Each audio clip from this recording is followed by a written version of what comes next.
Olá pessoal, vamos iniciar o estudo do nosso segundo tema de Química Geral, Teorias Atômicas da Matéria. O primeiro conceito que a gente vai estudar aqui é o que é modelo científico, porque vamos falar muito sobre modelo científico.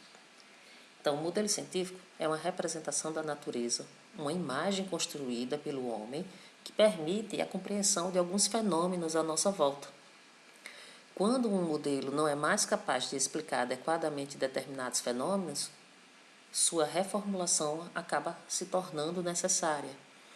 Geralmente, o que faz esse modelo não mais explicar adequadamente é exatamente a evolução da ciência, o desenvolvimento de novos equipamentos. E aí vem as novas descobertas.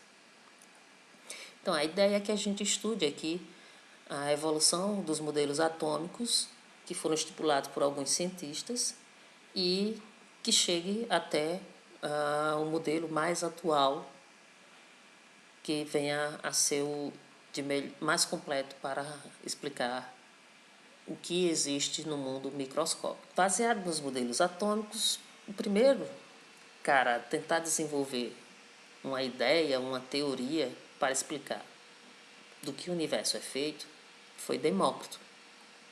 Demócrito desenvolveu uma teoria filosófica de que o universo é formado por espaço vazio e por um número quase infinito de partículas invisíveis, que se diferenciam umas das outras em sua forma, posição e disposição.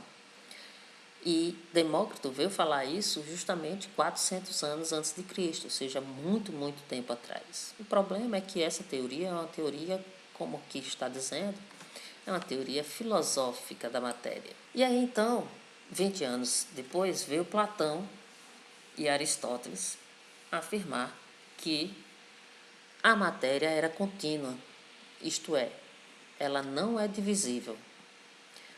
Ou, se divisível, por mais que eu divida, a menor parte da matéria que eu consigo obter vai continuar sendo matéria. Por isso é a continuidade da matéria.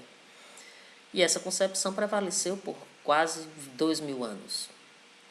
Tanto que apenas em 1800 é que vieram as novas concepções da constituição da matéria. No século XVIII, vem Lavoisier contribuir com a lei da conservação das massas. Todo mundo já deve ter ouvido falar que na natureza nada se perde, nada se cria, tudo se transforma. A lei da conservação das massas de Lavoisier é exatamente isso.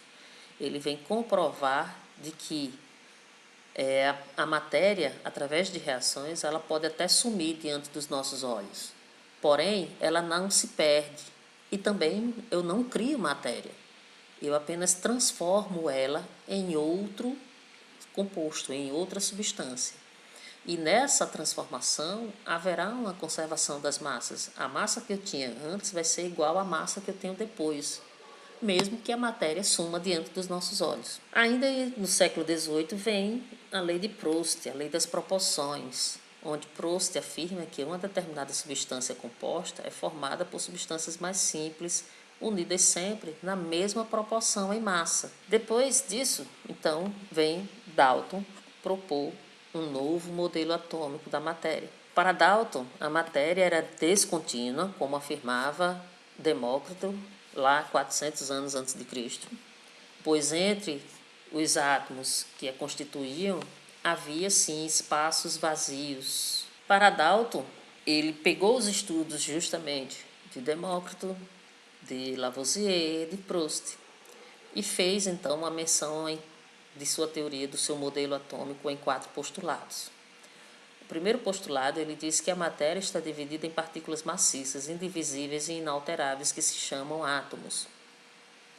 No segundo postulado, ele fala que todos os átomos de um mesmo elemento são idênticos entre si, apresentando a mesma massa e as mesmas propriedades. No terceiro postulado, ele afirma que os átomos de elementos diferentes possuem massa e propriedades diferentes. E no quarto postulado, ele confirma que os compostos se formam quando os átomos se combinam em uma relação constante e proporcional. Veja que essa proporcionalidade que ele fala no quarto postulado é exatamente a lei de Proust. Então, para Dalton, existe um tipo de átomo para cada elemento. Então, veja aqui, eu tenho o elemento de hidrogênio, eu tenho um tipo de átomo de hidrogênio. Eu tenho um tipo de átomo que já é diferente do átomo de hidrogênio para o átomo de oxigênio. E aqui eu tenho um outro tipo de átomo para o átomo de bromo, que já é diferente do oxigênio e do hidrogênio. Para Dalton, átomos de um mesmo elemento são iguais entre si. Então, a gente vê que o átomo de bromo aqui é igual ao outro átomo de bromo, que é igual ao outro átomo de bromo. E átomos de elementos distintos diferem quanto à massa. Quando ele retrata aqui com bolinhas menores para o de hidrogênio, ele está se referindo justamente que a massa do hidrogênio é bem inferior à massa do oxigênio, que também é inferior à massa do bromo. Dalton chegou a estabelecer uma representação dos átomos conhecidos na época como esferas, e no seu interior continha justamente detalhes distintos para simbolizar os elementos, para distinguir um elemento químico do outro. Então, segundo Dalton, durante uma transformação química, os átomos não se modificam, mas se rearranjam, gerando novas espécies, seguindo uma proporção definida. O que é que Dalton não conseguiu prever, né? Primeiro, ele afirmou que o átomo era indivisível. Na verdade, hoje a gente já sabe que existem partículas subatômicas, que são os prótons, os elétrons e os nêutrons, e que podem ser quebradas por fissão nuclear.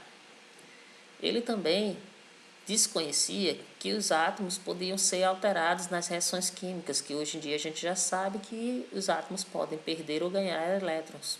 E assim também, na época, ele não sabia, mas a massa atômica nem sempre é constante para o mesmo elemento químico. Hoje a gente já tem conhecimento dos isótopos, que são átomos que têm o mesmo número de prótons, porém têm massas diferentes. Assim como a gente também tem conhecimento dos isóbaros, que são elementos distintos, mas que possuem a mesma massa.